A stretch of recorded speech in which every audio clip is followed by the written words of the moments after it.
농촌의 일상을 체험하고 수확한 농산물도 함께 먹어보며 힐링하는 농촌 체험관광. 농협 네트워크스는 농가소득 5천만 원 달성을 위해 농업인과 함께합니다.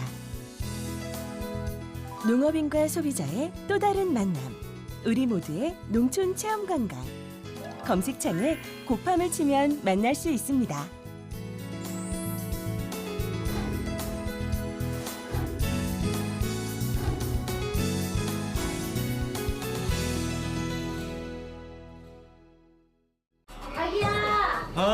우리 이유식 재료 사야 된다. 알았어. 어디가? 슈퍼. 거길 왜 가? 진이야. 네, 롯데 슈퍼에서 소고기 담아줘.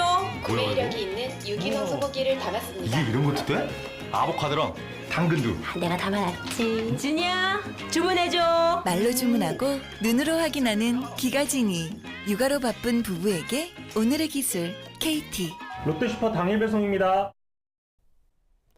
여러분 안녕하십니까? NBS 뉴스 24입니다.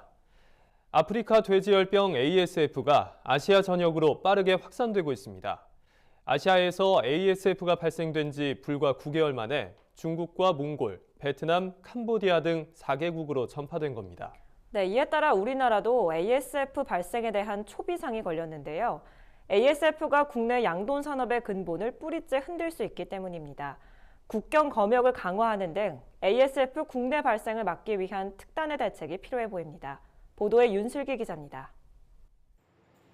지난 3일 캄보디아에서 아프리카 돼지열병 ASF의 발병이 공식 확인됐습니다. 아시아 국가 중 네 번째입니다.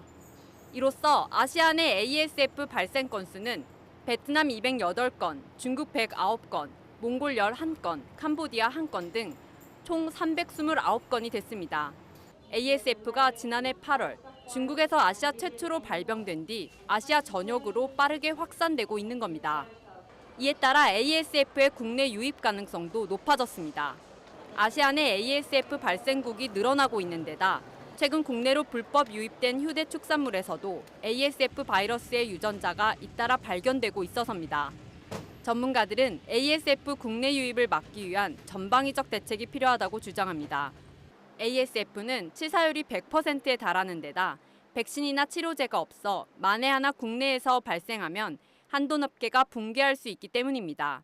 만일 우리나라에 들어온다고 하면 그 피해는 굉장히 클 것으로 보아집니다. 중국의 경우에는 작년 8월에 시작이 돼서 지금까지 1년 동안에 총 사익두수의 15%가 살처분됐습니다.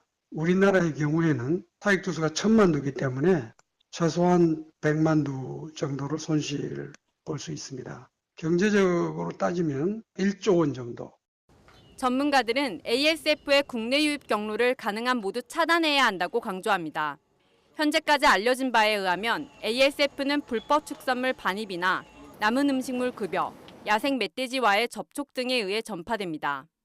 따라서 ASF를 막으려면 국경 검역 강화와 잔반급여 금지가 시급하다는 게 전문가들의 지적입니다.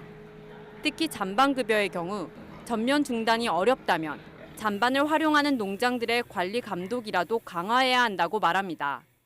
감염된 돼지고기에 들어있는 ASF 바이러스가 잔반의 형태로 돼지한테 다시 공급됐을 때 그 위험성이 가장 크다고 생각합니다.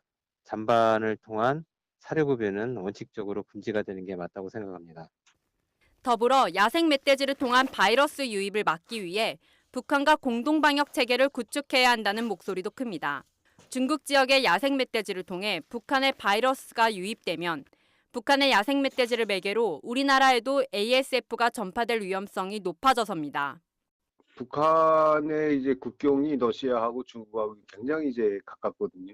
특히 이제 그 양강도 이제 그 산골 지역이나 두만강 지역은 거의 웬만한 남자가 뭐 그냥 건너뛸 정도로 이제 생멧돼지 같은 거는 이제 국경이 없이 그냥 다니고 있는 상황입니다. 그래서 현재 북한의 그 노동신문에서도 그 아프리카 돼지열병의 그 위험성에 대해서 이제 이미 이야기를 하고 있고요.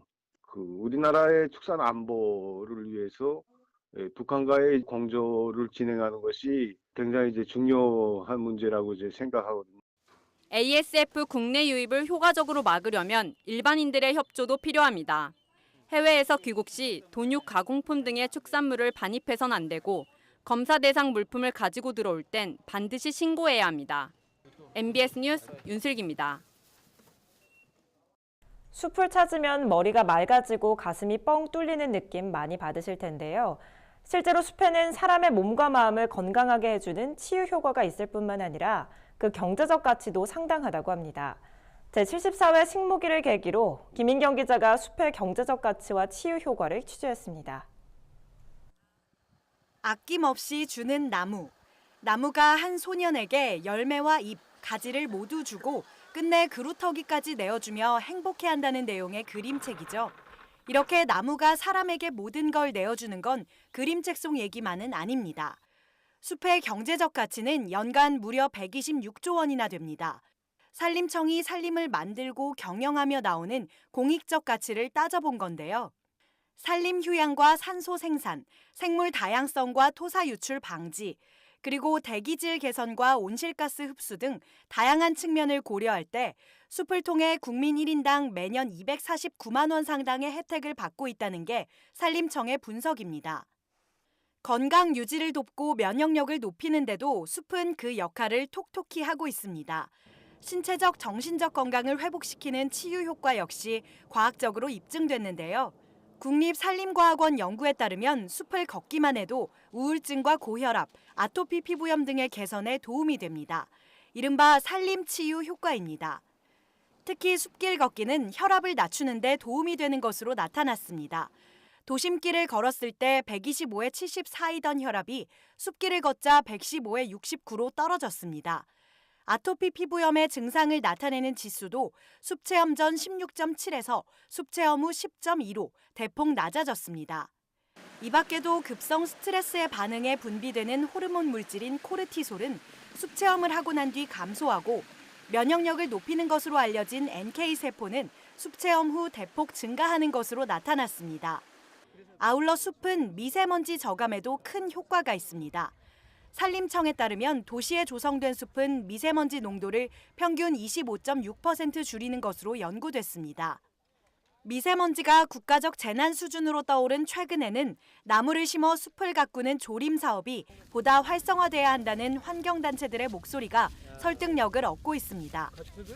그러나 무분별한 개발 등으로 우리나라의 산림 면적은 지속적으로 줄어드는 실정입니다. 현재는 국토의 63%가 숲으로 이뤄져 있지만 2022년까지 산림 면적은 연평균 3,000헥타르씩 지속적으로 감소할 것으로 전망됩니다. 식목일을 다시 공휴일로 지정해서 나무 심기와 숲의 중요성을 강조해야 한다는 주장이 나오고 있습니다. NBS 뉴스 김인경입니다. 이렇게 과학적으로 입증된 숲의 치유 효과 때문에 몸이 아픈 이들이 숲을 찾아 건강을 회복하는 경우도 많습니다. 특히 조림가인 임종국 선생이 20년간 조성한 편백나무 숲은 이제 치유의 숲이 돼 심신이 지친 이들에게 치유의 공간이 되고 있습니다.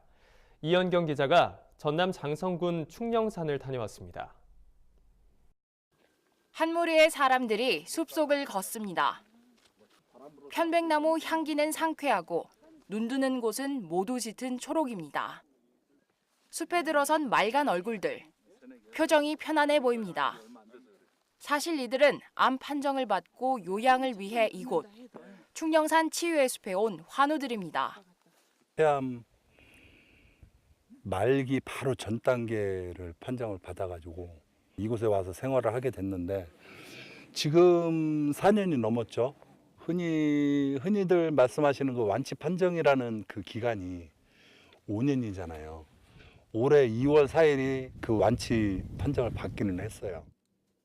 암세포가 몸을 못 살게 굴 때마다 이 씨는 살고 싶어 편백나무를 껴안았습니다.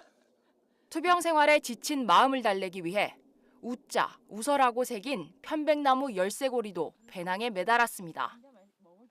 숲에서 새 삶의 기회를 받은 그는 지금 숲에 감사한 마음뿐입니다. 충령산 치유의 숲에서 목숨을 구한 후 숲을 삶의 터전으로 삼게 된 사람도 있습니다. 도시에서 꽃집을 운영하던 장경란 씨는 17년 전 암 진단을 받고 이곳으로 들어왔습니다. 이제는 국립장성 숲체원에서 일하며 숲의 지혜를 강연하는 해설가가 되었습니다. 또 이 나쁜 환경을, 암이라는 나쁜 환경을 잘 극복하고 살 수 있겠구나, 그런 거를 얻은 것 같아요.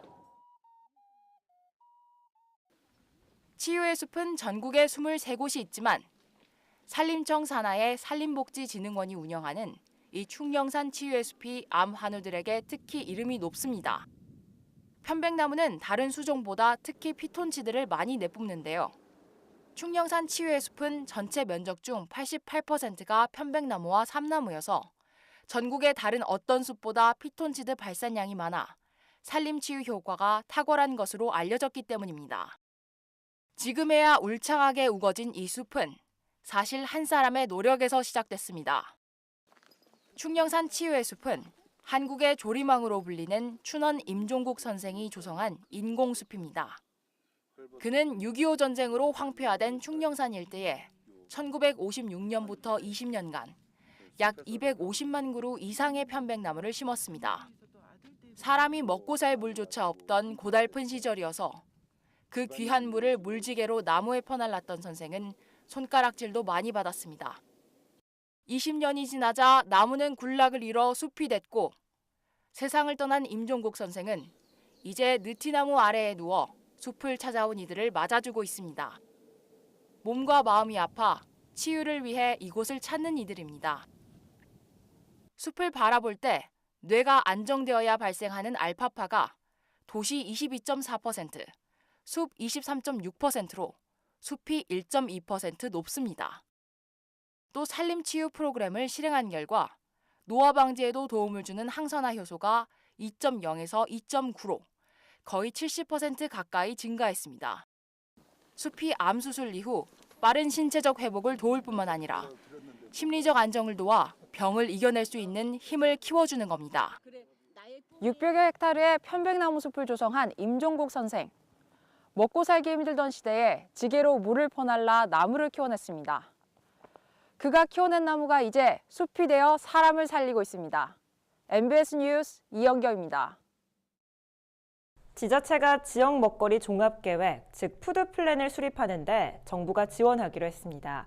지역에서 생산된 농산물을 지역 내에서 우선 소비하는 먹거리 선순환 체계를 구축하기 위한 조치입니다. 오주석 기자가 보도합니다. 충북 청양군은 지난해 지역 먹거리 종합계획, 즉 푸드 플랜을 수립했습니다. 이 푸드 플랜을 토대로 공공급식 물류센터, 농민가공센터 등 청양 푸드 플랜 종합타운을 대규모로 조성할 계획입니다. 2023년까지 5개의 사업을 통해서요 63억 원을 투자할 수 있게 됐습니다. 그래서 직매장도 설치하고요. 농가들이 원하는 가공센터도 운영할 예정입니다. 그렇게 되면 우리 농가들의 소득이 안정적으로 보장이 될 것이라 예상됩니다. 푸드 플랜에 대한 지자체의 관심이 뜨거워지자 농림축산식품부는 올해 25개 지자체의 푸드 플랜 수립을 지원한다고 최근 밝혔습니다. 푸드 플랜이란 먹거리의 생산부터 소비, 폐기에 이르는 모든 과정, 그리고 이와 연계된 복지, 안전, 환경, 일자리 등을 연계한 지역 단위 먹거리 순환 종합 전략을 말합니다. 푸드 플랜을 통해 지역에서 생산된 농산물을 지역 내에서 우선 소비하는 먹거리 선순환 체계가 구축되면 신선하고 안전한 먹거리 공급, 중소농 소득 증대, 지역 일자리 창출 등 다양한 사회적 가치 실현이 가능해집니다. 지원 대상은 부산광역시, 전남도, 제주특별자치도 등 광역지자체 3곳과 경기 6곳, 충청 4곳, 호남 7곳, 영남 5곳 등 기초지자체 22곳입니다. 선정된 25개 지자체에는 푸드플랜 수립을 위한 연구 용역비가 2천만 원에서 5천만 원 지원됩니다. 또 민관 협의체 운영과 교육 등을 집중 지원합니다. 또 각 지자체가 푸드플랜을 수립한 이후엔 이를 시행하는 데 필요한 생산, 가공, 유통, 소비시설 등을 포괄적으로 지원합니다. 지자체와 먹거리 계획 협약을 체결한 후 지자체 수요에 따라 일반 농산어촌 개발 사업, 농산물 산지 유통센터 지원 등 12개 사업을 일괄 지원한다는 게 농식품부의 계획입니다.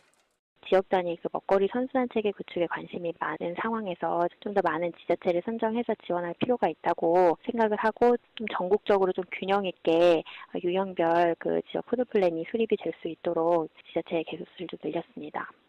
농식품부는 지역 단위 먹거리 선순환 체계 확산에 시민사회와 지자체가 보다 주도적인 역할을 할 수 있도록 민간이 함께 참여하는 교육과정을 운영하고 있다고 밝혔습니다. MBS 뉴스 오수석입니다. 도시농업이라고 들어보셨습니까? 도시민들이 아파트나 주택, 그리고 옥상 등의 작은 텃밭을 조성해서 바쁜 도시 생활에 지친 몸과 마음을 치유받고 수확의 기쁨까지 느낄 수 있는 활동을 말합니다. 도시농업이 각광을 받으면서 아파트에 사는 주민들 100명 가운데 96명이 텃밭을 원하는 것으로 나타났습니다. 일상 속에서 흙을 만지고 수확의 기쁨을 경험하는 것, 도시민들에게는 쉽지 않은 일입니다. 때문에 최근에는 도시농업이 각광을 받으며 국민적 관심을 끌고 있습니다. 도시농업의 유형은 학교 교육형과 근린생활권형, 또 주택 활용, 도심형 등으로 분류돼 있습니다. 농림축산식품부에 따르면 2017년 기준 도시농업 참여자는 189만 4천 명으로 2010년에 비해 12.4배나 늘었습니다. 또 도시 텃밭 면적은 1,106헥타르로 2010년에 104헥타르에서 10.6배 확대됐습니다. 그리고 최근 이러한 도시농업에 대한 관심이 그대로 반영된 조사 결과도 나왔습니다. 농촌진흥청의 발표에 따르면 아파트 주민 100명 중 96명이 텃밭을 원하는 것으로 나타났습니다. 필요한 가장 큰 이유로는 즐거움 및 만족감 증가가 꼽혔습니다. 또 이웃과의 교류 및 친목 도모, 불안이나 우울 감소 등이 그 뒤를 따랐습니다. 그런가 하면 아파트 텃밭에서 프로그램이 열리면 참여할 의사가 있는지를 물었더니 89.2%인 523명이 그렇다고 답했습니다. 설문 참여자들은 식물 재배 교육 프로그램과 이웃관계 증진 프로그램, 정서순환 프로그램 등을 원하는 것으로 나타났습니다. 농촌진흥청은 이 결과를 바탕으로 아파트 텃밭 조성과 유지 관리, 공동체 활성화를 위한 프로그램 등을 개발 보급할 계획입니다.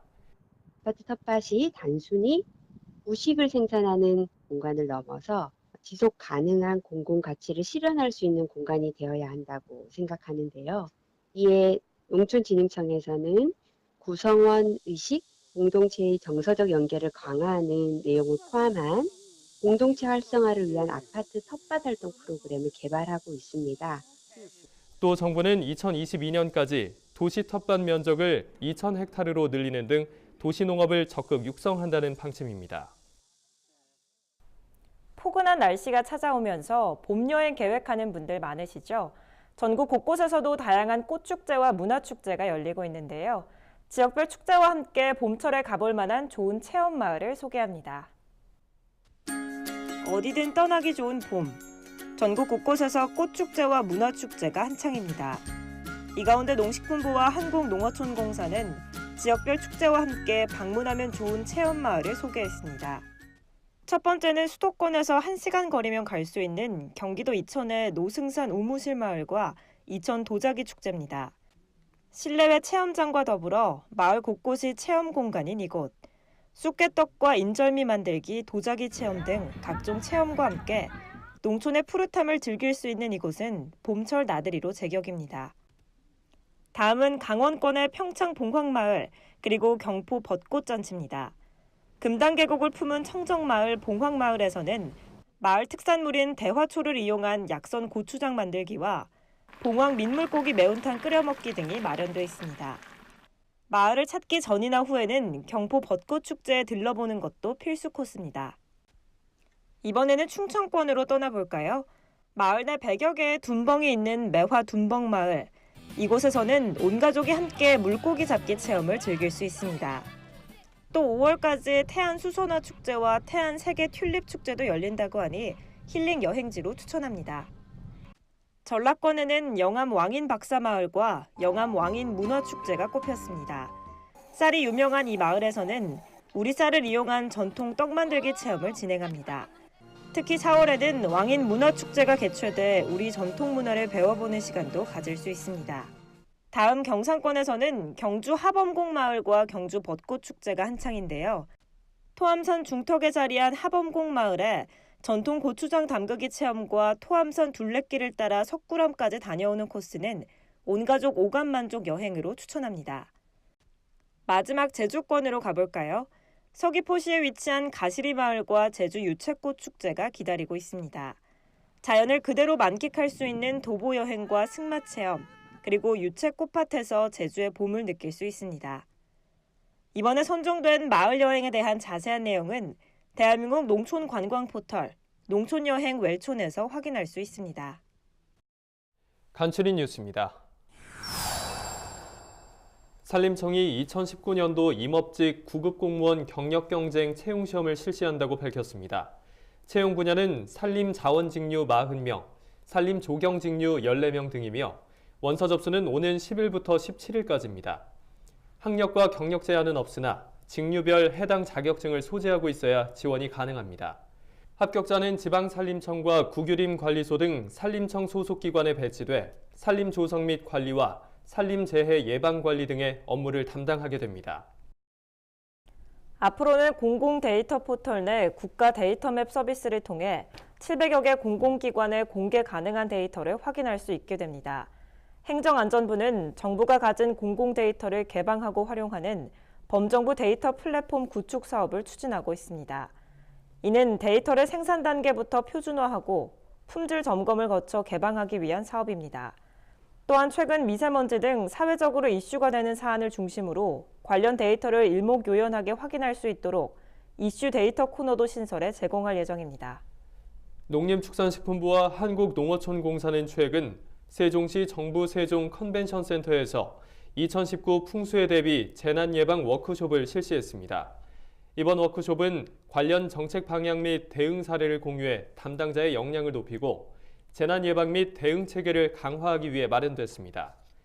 워크숍에서는 가뭄, 홍수 등 기후변화로 인한 재해에 효과적으로 대응하기 위해 예방, 대비, 대응, 복구로 이어지는 단계별 재난관리 체계를 구축하는 방안이 논의됐습니다.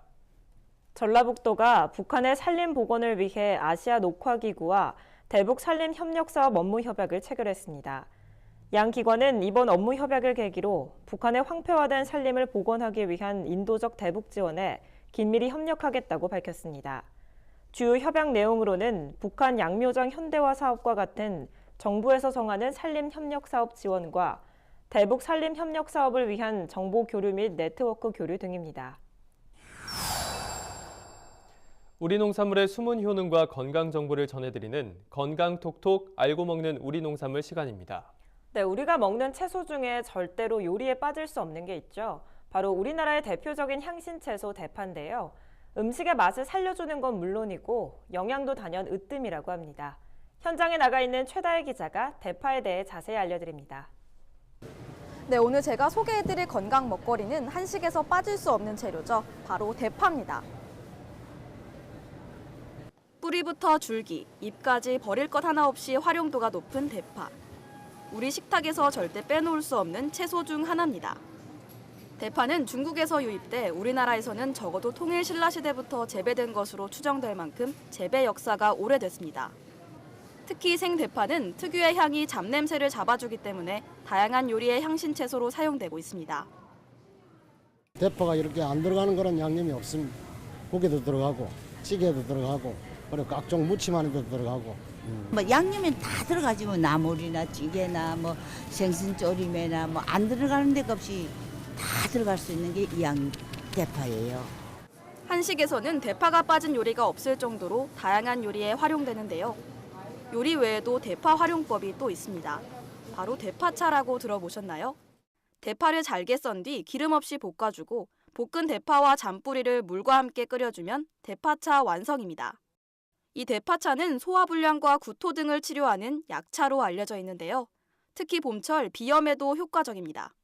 파뿌리에는 비타민과 칼슘이 풍부합니다. 특히 황화 알릴과 알리신 성분이 함유되어 있어 혈액순환, 염증 제거 및 해독 작용에 탁월한 것으로 알려져 있습니다. 대파는 뿌리뿐만 아니라 잎 부분에도 베타카로틴이 풍부해 노화를 막고 흰 줄기 부분에는 비타민C 함량이 사과보다 무려 5배나 높다고 알려져 있습니다. 버릴 게 하나도 없는 영양 만점 대파. 잘 고르는 방법도 알아볼까요? 처음부터 끝까지 곱게 뽑고요. 좀 이렇게 엉클어지지 않고 녹색 부분이 좀 선명하고 단단한 거 고르시면 대파 좋은 거 고르는 방법이에요. 대파를 단으로 구매하는 경우에는 한 번에 사용하긴 힘들어서 파를 썰어서 보관해 두시는 분들이 많은데요. 그렇게 보관하게 되면 영양 손실이 많아진다고 합니다. 또 대파를 짧은 시간 동안 보관할 경우에는 신문지에 잘 싸서 냉장고에 보관하시고요. 조리 후 남은 부위는 물기를 제거한 후 밀폐 용기에 넣어 냉장 보관. 긴 시간 동안 보관할 경우에는 냉동 보관하면 됩니다. 밀폐 용기 바닥에 키친타올을 깔고 썰어둔 파를 세워서 보관하면 물기를 최대한 줄일 수 있다고 하니까요. 기억해 두시면 좋겠습니다. 지금까지 건강톡톡 알고 먹는 우리 농산물이었습니다. 저희가 준비한 소식은 여기까지입니다. NBS 뉴스 24 마칩니다. 함께해 주신 여러분 고맙습니다.